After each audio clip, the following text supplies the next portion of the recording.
Assalamualaikum anak-anak. Baiklah, pertemuan kali ini kita akan melanjutkan materi minggu kemarin tentang menelaah buku guru, buku siswa, RPP, dan silabus kelas tinggi pada kelas 4, 5, 6 sekolah dasar. Seperti yang kita ketahui, bahwa buku guru itu adalah panduan bagi guru dalam melaksanakan pembelajaran di kelas. Buku guru berisi langkah-langkah pembelajaran yang didesain menggunakan pendekatan saintifik. Sesuai dengan tuntutan kurikulum 2013, buku guru merupakan pedoman bagi guru dalam melaksanakan pembelajaran yang meliputi persiapan, pelaksanaan, dan penilaian pedoman penggunaan buku siswa.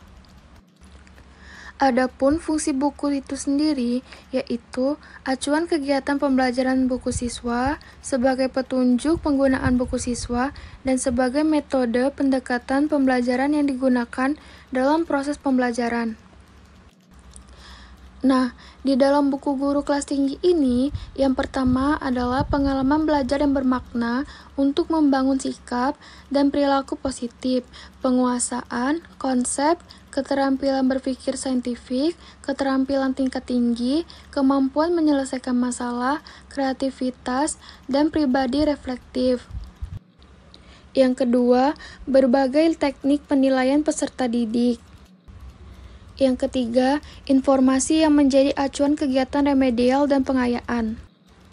Yang keempat, kegiatan interaksi guru dan wali murid untuk ikut berpartisipasi aktif melalui kegiatan belajar peserta didik di rumah. Dan yang kelima, petunjuk penggunaan buku peserta didik. Sedangkan buku siswa itu sendiri yang kita ketahui ialah suatu buku yang berisi materi pelajaran berupa konsep dan pengertian-pengertian yang akan dikonstruksi siswa melalui masalah-masalah yang ada di dalamnya yang disusun berdasarkan pendekatan. Dan fungsi buku siswa yaitu sebagai panduan bagi siswa, rekam jejak belajar siswa, langkah-langkah pembelajaran, penghubung antar guru dan sekolah, media komunikasi antar guru dan siswa, dan sebagai lembar kerja siswa. Dan yang selanjutnya, kita masuk ke materi kompetensi inti dan akhir buku dalam buku kelas tinggi. Yang pertama, kompetensi inti. Jadi, kompetensi inti adalah tingkat kemampuan untuk mencapai standar kompetensi lulusan yang harus dimiliki seorang siswa pada setiap tingkat kelas atau program. Tersebut meliputi aspek sikap, pengetahuan, dan keterampilan. Nah, ini adalah salah satu contoh dari kompetensi inti pada mata pelajaran Bahasa Indonesia kelas 5 kurikulum 2013. Kemudian selanjutnya, bagian akhir buku siswa. Jadi, perbedaannya yang menonjol dari buku siswa pada kelas tinggi dan kelas rendah ialah pada bagian akhir buku. Dikarenakan pada akhir buku ini, semua siswa kelas tinggi, siswa wajib mengerjakan proyek-proyek baik secara berkelompok maupun secara individu. Sedangkan pada kelas rendah tidak terdapat proyek tersebut. Dan sekarang masuk ke materi RPP. Seperti yang kita ketahui sebelumnya, RPP ialah rencana pelaksana pembelajaran.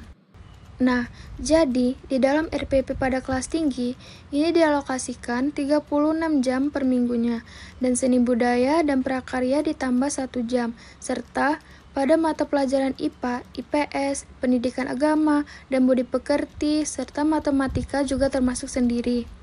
Pengembangan RPP dilakukan sebelum semester atau tahun ajaran baru dimulai, namun perlu diperbarui sebelum pembelajaran dilaksanakan. Sedangkan pada silabus adalah rencana pembelajaran pada suatu kelompok mata pelajaran atau tema tertentu yang mencakup standar kompetensi, seperti kompetensi dasar, materi pokok, atau pembelajaran kegiatan pembelajaran, indikator penilaian, alokasi waktu dan sumber bahan alat belajar.